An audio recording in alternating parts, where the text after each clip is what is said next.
સુરતમાં પૂર્વ કેન્દ્રીય મંત્રી સ્મૃતિ ઈરાનીએ પત્રકાર પરિષદ યોજી બજેટ અંગે ચર્ચા કરી હતી, સાથે પ્રજાલક્ષી બજેટ હોવાનું મીડિયા સમક્ષ જણાવ્યું હતું.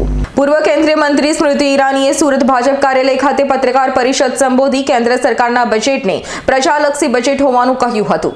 પૂર્વ કેન્દ્રીય મંત્રી સ્મૃતિ ઈરાનીની પત્રકાર પરિષદ પ્રોફેશનલ ઉપસ્થિત રહ્યા હતા. બજેટ વિશે ચર્ચા કરી હતી. પીએમ મોદીનું અભિનંદન કરવામાં આવ્યું હતું.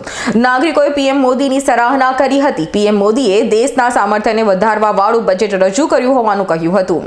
વાયુ ફાર્માનો બજેટમાં ઉલ્લેખ કર્યો. 10,000 કરોડનું બજેટ વાયુ ફાર્મા શક્તિ માટે જાહેર કરાયું છે. બજેટથી સુરતના વિશેષ એમએસએમઈ સેક્ટર પ્રફુલ્લિત થયો છે. જે બજેટમાં એમએસએમઈ સેક્ટર માટે મહત્વના મુદ્દા સમાવેશ કરાયા છે. ઇલેક્ટ્રોનિક્સ મેન્યુફેક્ચરિંગ પર ભારત સરકારે ધ્યાન આપ્યું છે, જે નાગરિકોએ સ્વીકાર કર્યો છે. વર્ષ 2014ની સરખામણીએ આજે 37 બિલિયન વિકાસની વાતો થાય છે. મેન્યુફેક્ચરિંગ, બાયોફાર્મા સહિત ઇલેક્ટ્રોનિક માટે બજેટમાં પ્રાવધાન કરાયું છે. પ્રધાનમંત્રીના યોગદાન વિશે સોશિયલ મીડિયા ઇન્ફ્લુએન્સરે ચર્ચા કરી હતી. પીએમ મોદીએ સ્વતંત્રતા દિવસ પર 350 રિફોર્મની જાહેરાત કરી હતી, જેમાં જીએસટીનો સમાવેશ થાય છે. ટેક્સટાઇલ પાર્કની પીએમ મોદીએ જાહેરાત કરી છે. તેના કારણે વેપારની નવી દિશાનું કિરણ પણ જાગ્યું છે. સંકલિત સરકાર, કર્તવ્યમર્થથી વિકસિત ભારત સંકલ્પને સાકાર કરવાનો પ્રયાસ છે. 11 વર્ષ પહેલા પ્રધાનમંત્રી નરેન્દ્ર મોદીએ જનધન યોજના થકી દેશના લોકોને જોડવાનો વિચાર કર્યો, જેના થકી 2,000 કરોડની સેવિંગ્સ ખાતાઓમાં થઈ છે. 10,000 કરોડ દેશમાં મેન્યુફેક્ચરિંગ છે, જેમાં રોજગારી વધી છે. દેશમાં ઇન્ફ્રાસ્ટ્રક્ચર વધવાથી ગરીબ પરિવારને આર્થિક લાભ મળશે. સરકાર જ્યારે કોઈ આઉટલેટની જાહેરાત કરે છે ત્યારે મધ્યમ વર્ગના લોકોને ધ્યાનમાં રાખીને કરે છે, તેમ પણ સ્મૃતિ ईरानी जनाव्યું હતું.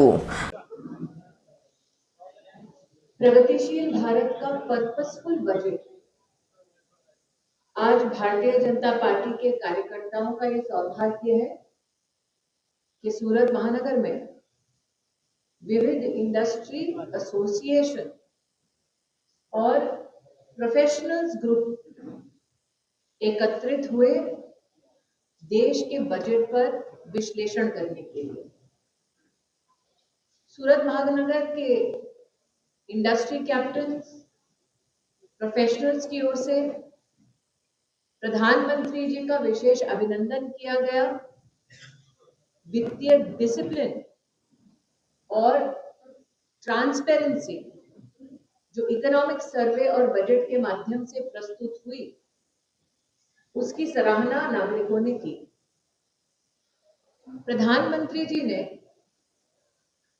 कर्तव्य पालन के पथ पर चलकर देश के सामर्थ्य को बढ़ाने का जो बजट देश की संसद में प्रस्तुत करवाया, उसके संदर्भ में बायोफार्मा शक्ति का उल्लेख नागरिकों के लिए और नागरिकों के द्वारा सराहा गया. 10,000 करोड़ का आवंटन बायोफार्मा शक्ति के संदर्भ में विशेष इसलिए है क्योंकि आज विश्व में 60% वैक्सीन भारत और भारतीय कंपनियों द्वारा विश्व भर में पहुंचाया जाता है. ब्यूरो रिपोर्ट S9 न्यूज़ सूरत. અમારી તમામ માહિતીથી અપડેટ રહેવા માટે જોડાયેલા રહો S9 ન્યૂઝ સાથે.